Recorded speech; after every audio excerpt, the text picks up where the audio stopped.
Hi everyone. On most mornings when the weather is nice, like it was today, I'll go outside and I'll do some deep reflection. I usually walk around the neighborhood and I think about a lot of different things. Usually I'll plan my schedule for the day. I'll think about my goals for my business. I might think about my wife or my family, things that are important to me.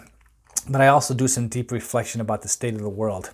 Things that I want to talk about, things that I want to share with everybody, whether they're being on my podcast or whether on things like this video or whatnot. And I assure you that this morning was not anything unique, but I did have some really interesting thoughts. This world that we live in is a crazy place. Everyone knows that. With the coronavirus going on and the shutdowns and people having to wear masks everywhere, there's a lot of different things that make one's head spin. I can't make sense of all of it. And also you look into social media or on the news and you see this recent incident up in Minnesota where what seems to be an officer committing murder against an unarmed suspect. And that has happened all over the country. This isn't a new thing. And in response to that incident, we see now protests happening all over the country, in Minneapolis and Louisville and Las Vegas and in Georgia. And of course, that's not a new thing either. But how does one make sense of all this stuff? Well, usually what I do is I think about things that are positive, things that are uplifting, and things that I can have hope on, rather than just sinking into a pit of despair because of the calamities that are going on. Now, everyone knows that I talk about liberty, and I talk about freedom, and I talk about self-empowering on my podcast. And if you've watched my podcast, you know the name of my podcast is called The Invictus Mind. So this morning I want to talk about what the word Invictus really means to me. Now, the word Invictus actually means unconquerable. It's a Greek word that means unconquerable, undefeatable. A lot of times it's synonymous with victory, right?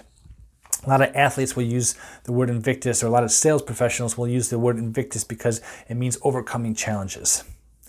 Now, the reason why I named my podcast The Invictus Mind is because I want to talk about how we actually achieve freedom in this world. The way that we achieve freedom is to take all the impulses of the world, to analyze them, to think about them, but then to take our skill set and our mind and our reactions to these things and outwardly project them so we can actually have liberty for ourselves and for the people that are in our world. Now, this word Invictus really was introduced to me about 6 years ago. There's a movie by the same name called Invictus. It's actually a movie about South Africa and the President Nelson Mandela. The movie Invictus stars Morgan Freeman and it stars Matt Damon. It's a really cool movie. And it talks about how Nelson Mandela, when he was incarcerated for 27 years, he kept reciting this poem to himself because it made him have hope. It made him reflect on things that could possibly take place. And he was telling the story to the captain of the rugby team in the movie and how to actually inspire his team to be better than what they are. Now, the word Invictus, again, it means unconquerable. And so in the course of that movie, Nelson Mandela says when he was incarcerated for 27 years, he literally thought about this because it helped him to rise up instead of laying face down in despair because of his circumstances.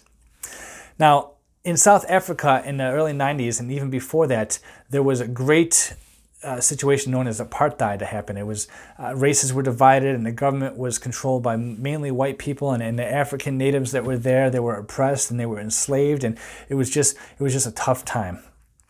And I wanted to relate that to what's going on in the world today. See, everyone's talking about this incident that happened in Minnesota just a couple days ago, where what seems to be a white police officer stepping on the neck of an unarmed black person who was in handcuffs, resulting in the death of this man. And because of this, people have now talked about the race wars that are going on in this country. And I'm not one to acknowledge whether there's a race war or not. I just want to talk about the state of this world that we're living in. This is not the only time that this has ever happened because of police brutality. Right? There's been all kinds of incidences, and now people are feeling that they have no escape except to protest. And what has now started as protests has become riots and looting, and we see fires and catastrophes all over the country. It's a pretty scary time to be around. Now, I don't want to get into the politics of that right now. I'm mainly about liberty. I'm mainly about self-improvement, self-development, and finding freedom within our own selves. But the reason why I want to relate to that is because I really think that if people understand what's going on in the world and understand how to overcome and things to be hopeful about, that the world can be a better place. What I do is I read this poem. This poem, Invictus, has been on my wall for 6 years since I actually first heard of it. What I want to do is I want to read the poem and I want to break it down and interpret it based on what's going on in today's world. So let me just start by reading it. Out of the night that covers me, black as a pit from pole to pole, I thank whatever gods may be for my unconquerable soul. In the fell clutch of circumstance, I have not winced nor cried aloud. Under the bludgeoning of chance, my head is bloody, but unbowed. Beyond the place of wrath and tears looms but the horror of the shade, and yet the menace of the years finds and shall find me unafraid. It matters not how straight the gate, how charged with punishments the scroll. I am the master of my fate. I am the captain of my soul. That poem, Invictus, was actually authored by a gentleman by the name of William Ernest Henley back in 1875.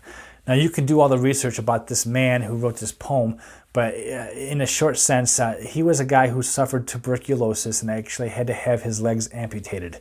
So it was a horrible fate that he was living under. But he wrote this poem because this is the mindset that he had at the time, despite all the personal challenges that he had. Now, if you break it down from line to line, you really want to find a way to reflect on what these words really mean. The first one says, out of the night that covers me. If you think about out of the night, night is representative of darkness, of disparity, of hopelessness. And when you come out of that night, you're coming out of that disparity. Maybe you've had a chance to reflect on things that are going on, right? You come out of the night, even though it seems like it covers you. If you come out of it, you're now going deep into reflection and introspection. And I think that's what the gentleman who wrote the poem was talking about. He says, black as a pit from pole to pole in the next line. Well, I was wondering what pole to pole meant, and I found out that it meant the North Pole and the South Pole. And what he's talking about is that this blackness, this darkness that seems to be covering the world all over the place is all-encompassing, right? If you were in a pit, you would not be able to see anything. You wouldn't be able to see any light. You wouldn't have any hope of being able to get out of that. So this darkness that he's talking about is all over the world. And we can see it now in this country as cities are on fire because of protesting and because of looting and because what people see as government oppression. And all that stuff is true. And people are in this mindset that darkness is everywhere, right? But he goes on, he says, I think whatever gods may be. Now, I understand that there's only one God in this world, but many people may not believe what I have to believe. This author is simply acknowledging that there is a higher power that he can be thankful and grateful to because God has given him the strength to overcome this darkness. The next line, he says, I thank whatever gods may be for my unconquerable soul. That's where the word Invictus comes from. He is unconquerable. It is undefeatable. It is unbeatable no matter what's going on.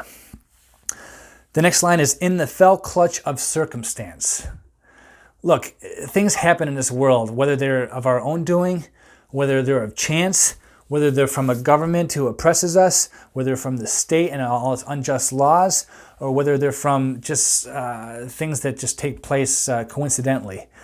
We all have this world that's been thrust upon us, right? Circumstance will happen, right? But he says then in the next line, I have not winced nor cried aloud.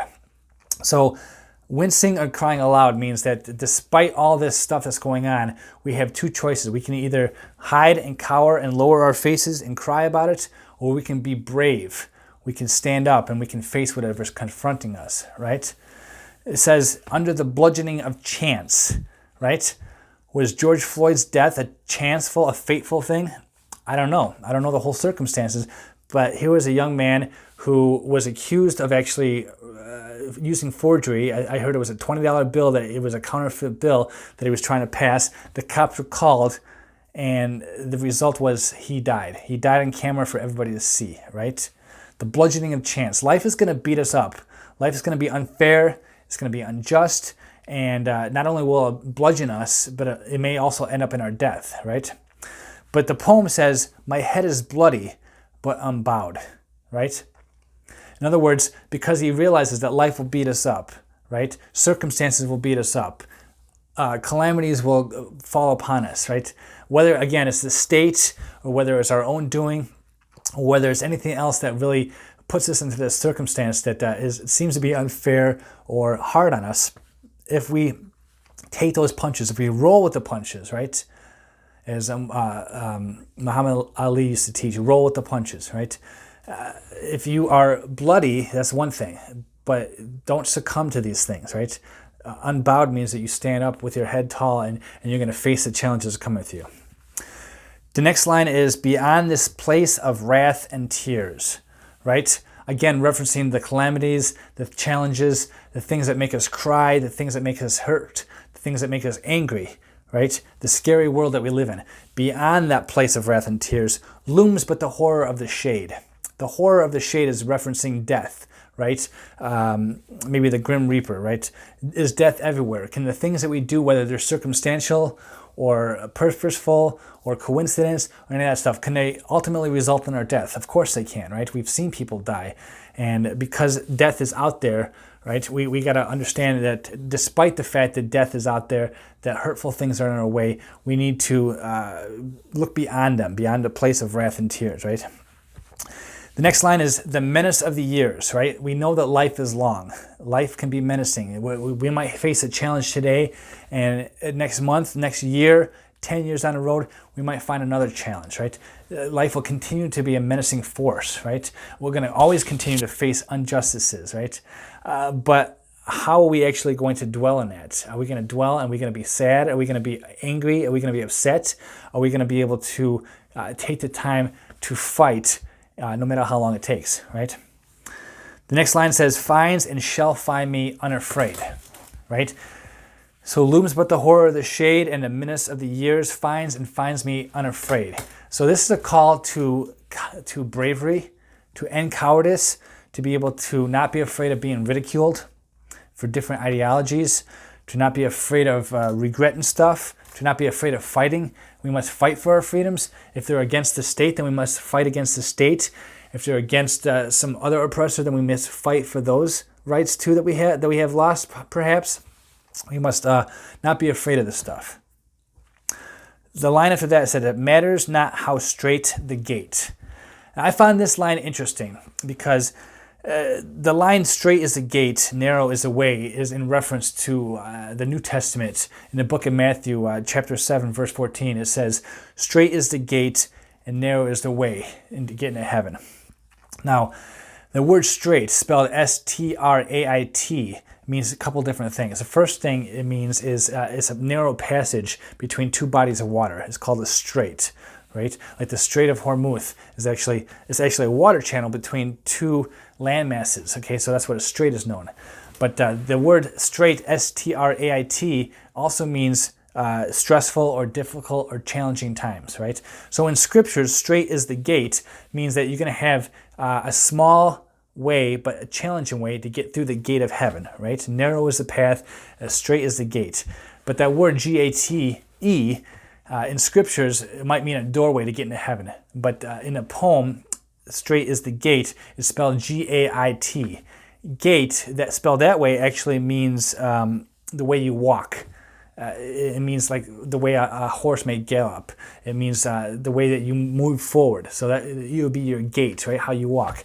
Now, I don't know what the author had in mind when he wrote this, but if you think about him suffering tuberculosis and having his legs amputated, he's not going to be able to walk very well. It's going to be very much of a challenge to him. So straight is his gait, right? But if we all have a path to move forward, right, we're all going to hobble along despite what's happening to us, despite how many challenges come forth. We're going to have to, the path forward, the straight, the narrow path between calamities and challenges, our gate's going to be to move forward, right? How charged with punishments the scroll. Now, life is going to be filled with challenges, filled with punishments, proverbially speaking, right? The scroll might be referring to the book of life, right? I don't think everything in life is according to fate. As I said, we are going to find many things that come our way, but it doesn't matter how many of those are in our way. It doesn't matter how many punishments we may face us. We have to push forward, right? The last two lines says, "I am the master of my fate, and I am the captain of my soul." Right? To be a master of your fate recognizes that no matter what your destiny is, no matter what that book of life offers you, no matter how charged with punishment your scroll are, how we react to these things is going to determine the outcome, right? Again, life is unfair. Was it fair for George Floyd to be killed in the way he was? Absolutely not. It was not, right? Is it fair for everything else that happens to us? No, it's not. These things are gonna happen. They're unjust. They're unfair. But in order for us to have hope, to move forward, we have to be able to master those things that come our way, right? And so no matter what the naysayers say, no matter what our ideology is, right, if we master the outcome of our actions, then we can find the light at the end of the tunnel. And a final thing is, I am the captain of my soul, right? What does it mean to be a captain? Well, if you're the captain of a ship, or you're the captain of an airline, or a captain of an army, right? You're the guy in charge. You're the guy who makes all the laws, or you're the girl who points the direction of the vehicle that you're moving. And so that means that you're the final arbitrator of what's happening there, right? So I was thinking about captain, and I was studying the other day what maritime law was and what admiralty law was, right? And if you're the captain of a boat, of a ship, back in the old days when vessels used to carry things back and forth across the Atlantic Ocean, the captain was the one who made all the laws, right? And in other words, on the ocean, the king had no power. There was no magistrate, no legal authority to condemn anybody for the actions that took place on that boat. And so it was a captain's rule. It's called maritime or admiralty law, right? And so if we are the captain, that means that we make the laws of the outcome of our life, right? No matter what systems are out there, no matter about what unjust laws are out there, we need to act as captains for our eternal destiny, right? Our soul, our spirit, our mindset. So there's a lot in there. I love this poem, Invictus. I think that despite all the challenges that we're facing, whether they be fair, whether they be unfair, police oppression, we had the lockdowns, people are going to be unemployed for a long time. We have now cities where protesters are trying to get their voices heard. And we have all kinds of different ideologies out there. If every single one of us would realize that we are the captain of our soul, that we can master our own fate, and that we can overcome all the challenges that come forward in our way, that life will be a lot better. I hope this was helpful. I hope you found some value in this. If you like what I got to say, continue listening to me. I'm going to put out a different video every day for the next at least 30 days. And of course, you can find me on the Invictus Mind podcast every week. I want to thank you all and have a good day.